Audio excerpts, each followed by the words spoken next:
Yo guys, what's going on? Alex Crumpton here, and in this video I'm going to go over part 2 of the Facebook testing strategy. So if you haven't seen part 1 yet, go check that out. And this second part I'm literally going to go over Facebook targeting, Facebook algorithms, so much value packed into this video. So if you're interested in that, then stay tuned. Also, if you find any value in this video, then be sure to leave a like and a comment down below. And also subscribe if you're new here, turn on notifications, and let's get into the video, and I hope you enjoy it.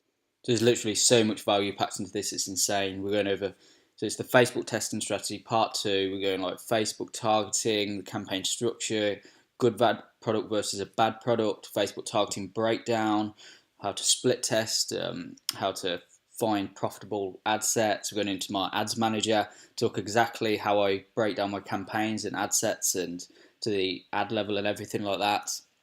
And then we're going over data scores and over my 6-day testing process.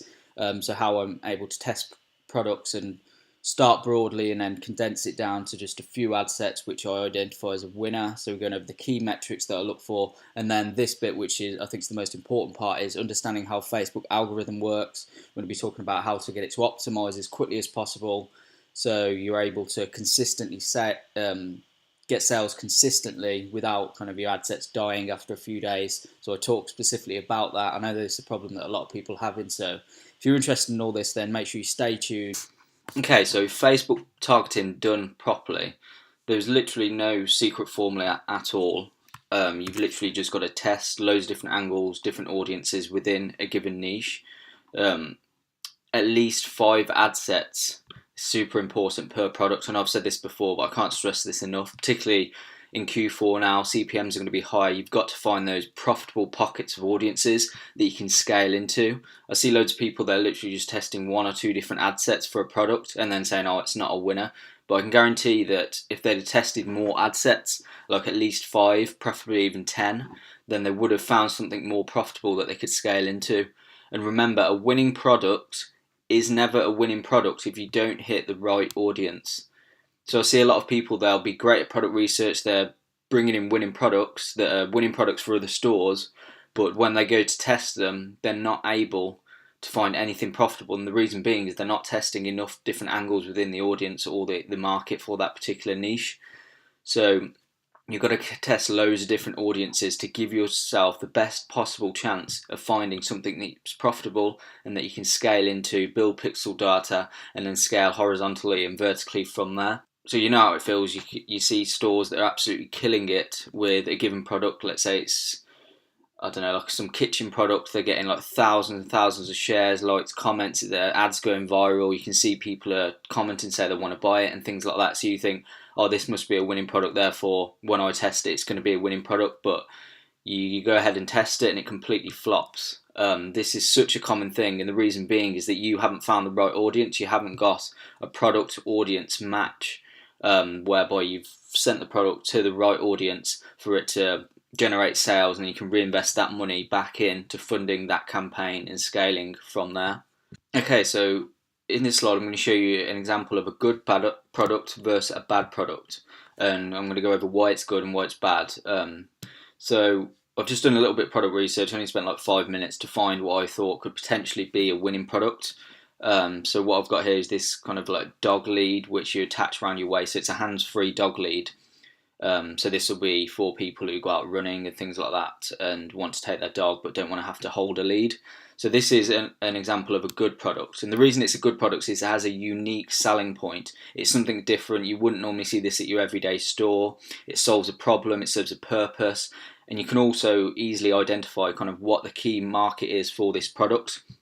So you know that it's going to be for people who go out running and jogging and things like that. So people are active, people are into fitness, but also they're dog owners. So this is like, you can flex target there, and it's going to be a really good way to really find an audience who are passionate and that this product really does serve a purpose for. So this is an example of a great product.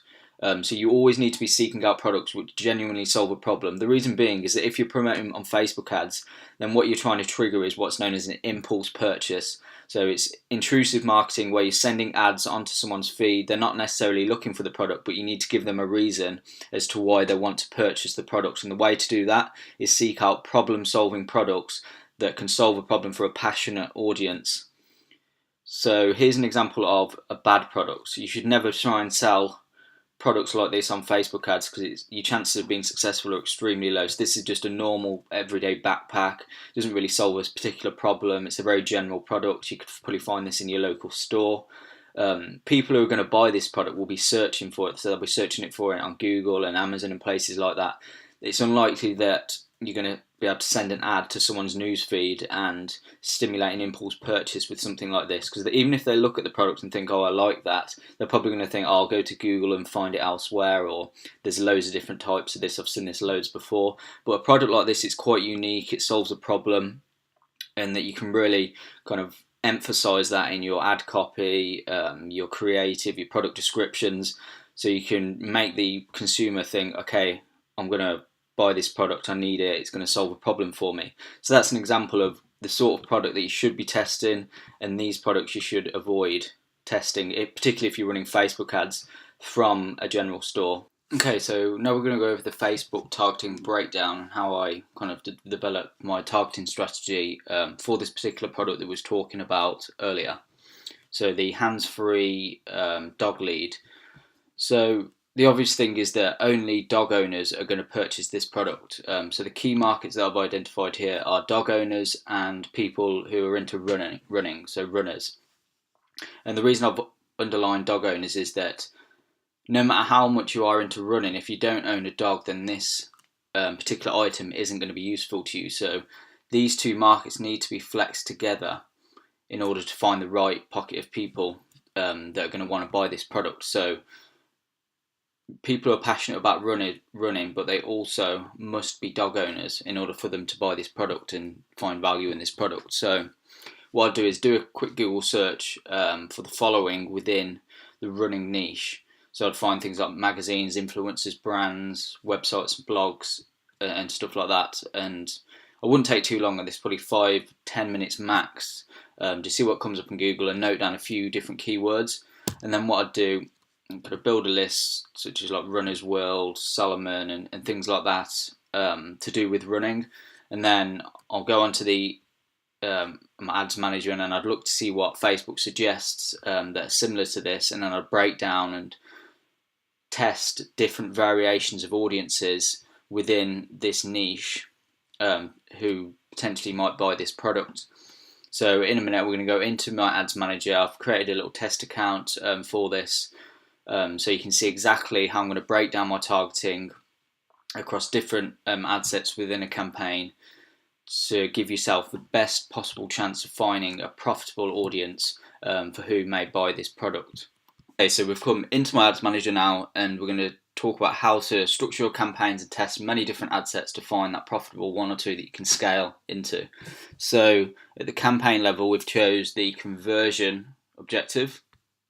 Okay, so we'll go back to the ad set level, and what we're doing is we're naming the campaign in the ad sets based on the product that we was talking about earlier. So the runner dog lead, that hands-free dog lead that we suggested earlier on in the video, and the objective is going to be purchase objective. So you just select the objective here, purchases. So now what I'm going to do is create a campaign. Then in a bit we're going to duplicate the campaign at the ad set level and create many different ad sets for this campaign. And we're only going to amend one variable in each of the ad sets. So what we're going to do for this, we're going to test the biggest 4 countries. So we're going to United States, Australia. For English-speaking countries, these are the best in terms of kind of getting the highest conversions because they have the most money and so forth. So because this is a dog product, I would say it's unlikely that people probably below the age of 25 are going to own a dog. And so I'd put it at 25 to 65 for the age range. And I'm just going to put in English here. And then go on gender all because it's aimed at both males and females. So now we're going to do the targeting. So what we know is that people who own a dog are the only kind of people that are going to want this product. People who aren't dog owners aren't going to buy a dog lead, are they? So we'll put like dogs. Now what we're going to do is flex it with something related to running. So this first ad set I'm going to keep really broad, so just put running. And then I always exclude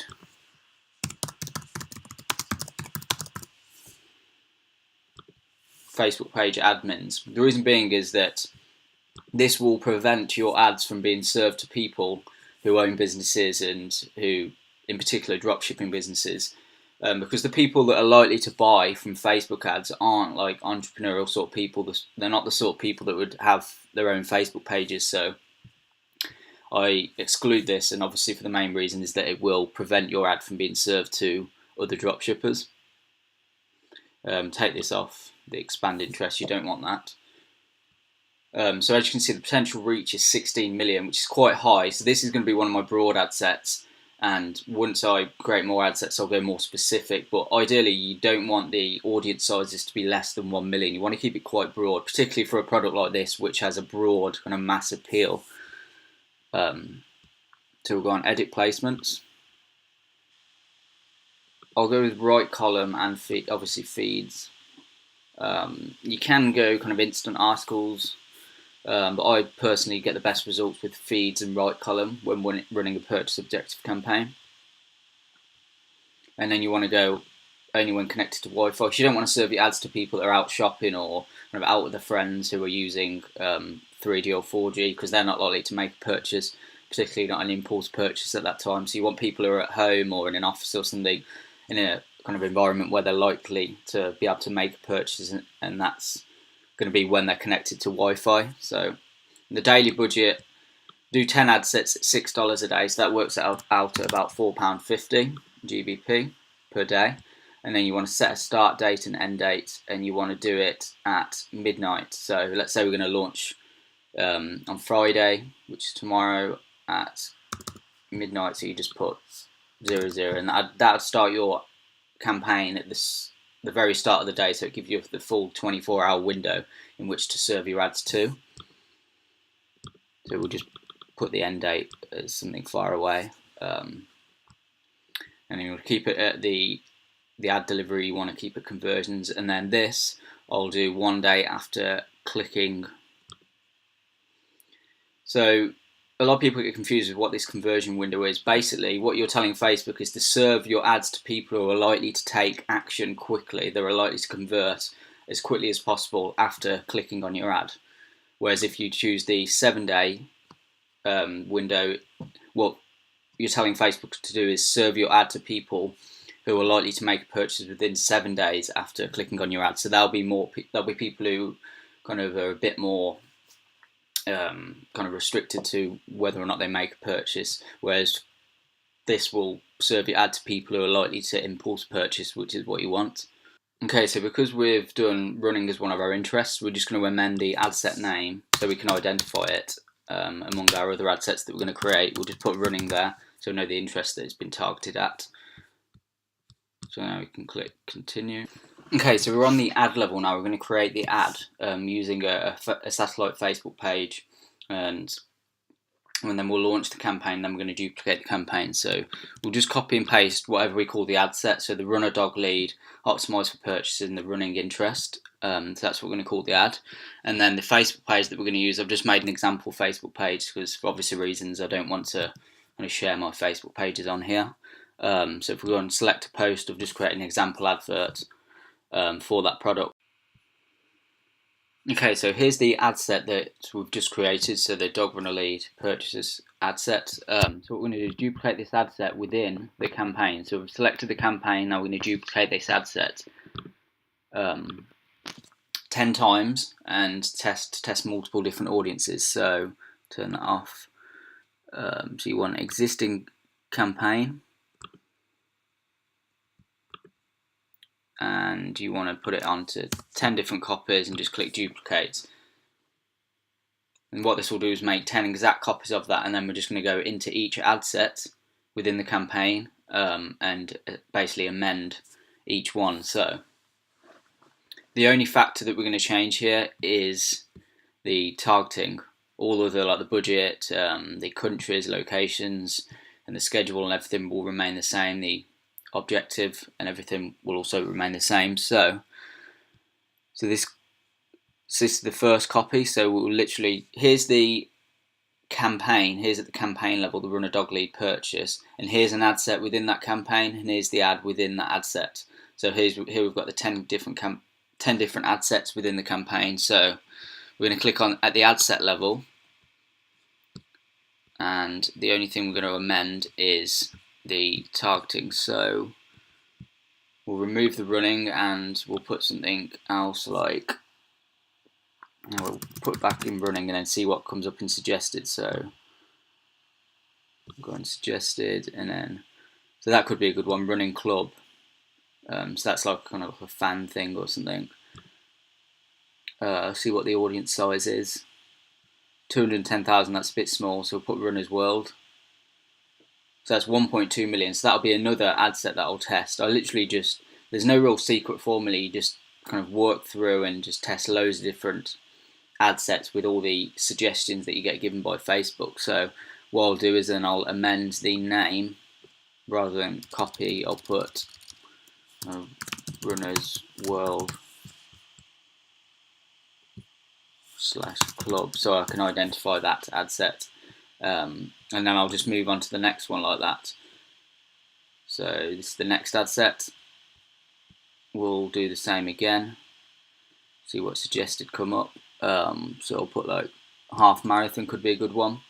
So people who are into half marathon running or who also have a dog would likely buy this product. So 1.3 million, that's great. We'll test that. Fun.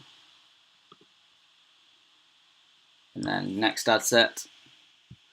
So go down again, click suggested. Something like trail running would be a good one. See how we're just testing loads of different running things, and you'll click off that, see what the audience size is. So 590 is a bit small, so we'll do something like cross-country running as well, try and build up the audience a bit. So that's 1.1 million, that's great, we'll do that. So trail /cross-country, and next ad set. Show you one more. So to click suggestions again, we'll do 5k and 10k this time. So 5k. So that's 12 million just with a 5k. So we'll do that.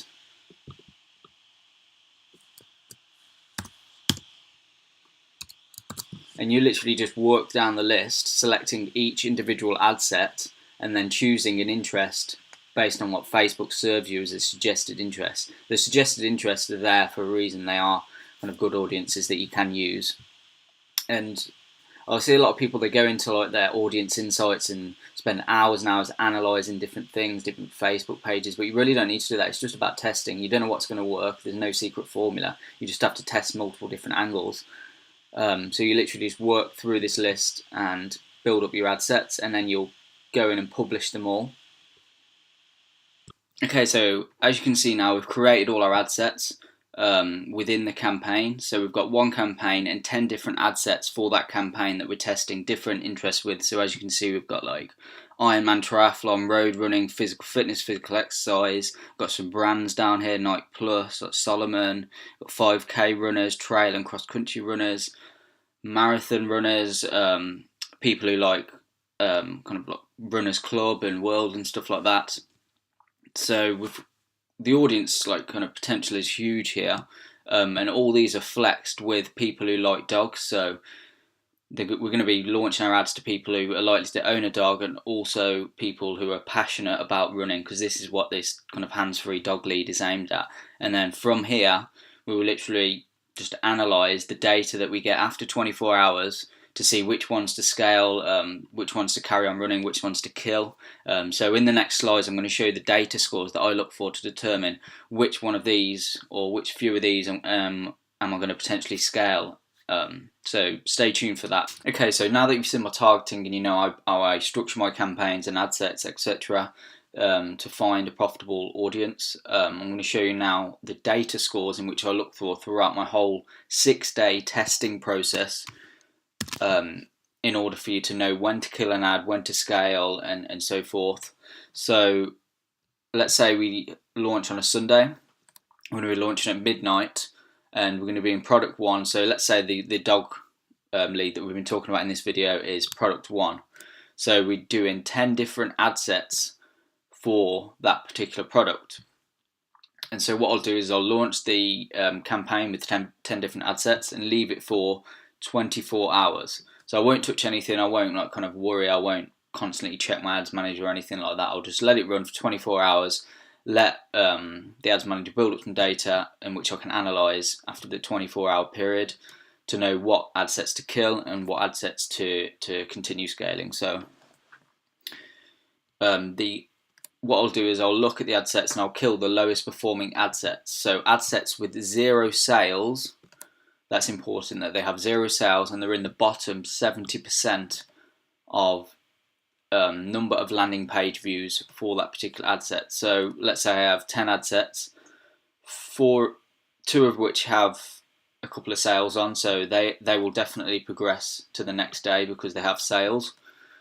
But any without sales, I'll kill the bottom 70%. So let's say I have 8 other ad sets left. The bottom 70% of those ad sets in terms of the number of landing page views, i.e. the ones with the lowest click-through rates, the ones which are driving the least amount of traffic, I will kill and continue running the highest performing ones based on these metrics. So the whole idea is to start broad. So you start off with 10 different ad sets, so you're really going to thoroughly test a niche for a given product, and then quickly after 24 to 48 hours you need to condense that down to 2 to 3 high performing ad sets. So you've literally tested it thoroughly and then quickly condensed down to just a few different ad sets which you can potentially scale, and you'll continue testing these throughout the next few days to determine which 1 or 2 different ad sets are the ones which you can scale and make money from. But without the initial testing phase here, you're not going to know which ad sets or which audience, which targeting and things like that are going to be profitable. So it's so super important that you test broadly at first, then narrow it down as quickly as possible to save money to scale further on. So let's say after day 1, after 24 hours, I've killed 7 of the 10 ad sets in which I tested. And this is completely normal. It's fine that most of your ad sets haven't worked, that they've failed and that you're going to kill them. So I'll continue them to the 48-hour period. And then at this point, any ad sets that don't show any buying intent, i.e. they haven't got sales, add to carts or initiate checkouts, I'll classify that as not being a winning product or a winning ad set, and therefore I will kill that particular ad set. And then any ad sets with no sales but have high buying intent, i.e. add to carts, initiate checkouts, I'll leave running for a further 24 hours to see if it can potentially start getting sales and build momentum. And then obviously the ad sets with sales, I'll continue to the 72-hour period, which is day 3. And then after day 3, if any ad sets haven't got sales yet, I'll kill. So if all your ad sets have no sales, then unfortunately all of them will be killed and I won't progress and continue running those ads. So let's say 2 of your ad sets have sales at this point and they're doing pretty well. I have to be sure that the return on ad spend is at least 1.5 or higher. Okay, so the reason why I say the ROAS has to be at least 1.5 is that if you're doing a 3x markup, i.e. you're selling a product on AliExpress that's $10 on AliExpress and you're selling it for $30, if you have a ROAS of 1.5, then generally you're at about break-even point. You're not making any money, but you're not really losing any money. So I'll continue running for a further 24 hours. And what I'll do is that this is the big problem that I see with a lot of people. After about 3 days, they'll be at break-even or they'll be profitable. And what they'll do is they'll start to scale vertically, i.e. increase ad budget aggressively and start to try and scale because they get excited and they want to kind of make money quickly. But what I do is I need full validation of the product. So I let it run for another 3 days and just keep the budget the same. And if the ROAS holds, i.e. it's greater than 1.5 throughout each of the 3 days, and it gets to the 144-hour mark, i.e. this day 6 of testing, then I'll start thinking about vertically scaling. So if throughout this process only one ad set survives, i.e. the other one becomes unprofitable and the ROAS goes less than 1.5, then I'll kill the ad set.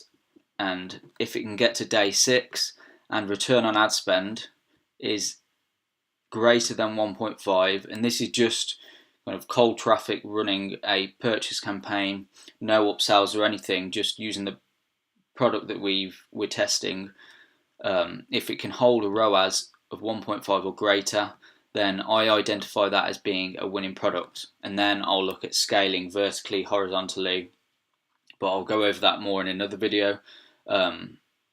So the big key learning point here is to not get too excited. If you start to get some sales and you're profitable, don't scale like too quickly. I'd just leave it running for a few days to see if the return on ad spend can hold and you're getting consistent sales. That's the key word, consistency, because Facebook ads are so like dynamic and unpredictable that you can get 3 or 4 sales one day, then the next day you may get no sales or just one sale. And so if you're getting consistent sales, then it's a key kind of performance indicator that you've got a winning product that you can scale.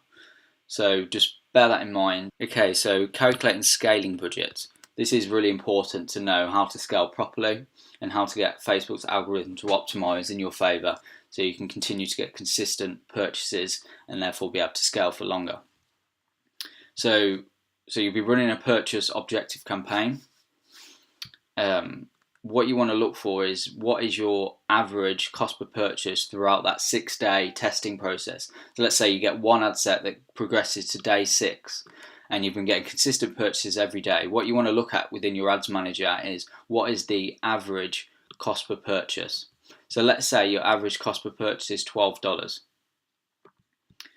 Facebook algorithm, based on kind of what they've said, is that if Facebook algorithm fully optimizes about 50 conversion events per week, but realistically it's about 30 conversion events per week when it starts to optimize and it will start to perform at its fullest potential. So what you want to work out is kind of how much you need to spend to get 30 purchases per week if your cost per purchase is $12. So 30 purchases per week times by $12, which is how much it's costing you to acquire a customer, is $360. So you need to spend $360 per week to get 30 purchase conversion events. And this is the point where Facebook's algorithm will identify your ad set as being consistent. It's a potential winning ad set, and therefore the algorithm will start to optimize. It will utilize data and find similar buyers to people who have already purchased your particular product. It's really important. So work out what the amount you need to spend per week in order to cause Facebook's algorithm to fully optimize. So let's say it's $360 as we've worked out. So $360 divided by 7 days is $52 per day. So after the 6 days is, if I calculate that I need to spend $52 today to get Facebook's algorithm to optimize in the next week, I will duplicate that ad set and increase the budget to $52 per day and leave it running for a week. So if metrics hold after 24 to 48 hours of this process, i.e. when I'm running at $52 per day and I'm still achieving my $12 cost per purchase, I will start to then, only then will I start thinking about increasing average order value and kind of duplicating the ad sets, testing different audiences and things and trying to scale horizontally, as well as thinking about increasing my existing budget with that ad set. So the whole idea, particularly if you're running purchase objective campaigns, is that you need the algorithm to fully optimize in order to have consistent sales that you can scale into. Like I see a lot of people, they'll get a few sales and they'll think this is going to be consistent every day, so they'll increase the budget and then they'll kind of get no sales and lose loads of money, and it's nothing wrong with their ads or their products, it's just they don't understand how Facebook ads work. So you need to work out how much you need to spend in order to get full optimization of your ad set. Okay guys, so I hope you enjoyed that video. I hope you found a lot of value in that video. If you did, then remember to be sure to leave a like and a comment down below. Remember to subscribe if you're new here, and also join the Facebook group. It's called Next Level Dropshipping. It's growing fast. It's a great community, so be sure to join that. It should be down in the comments down below, and I'll see you in the next video.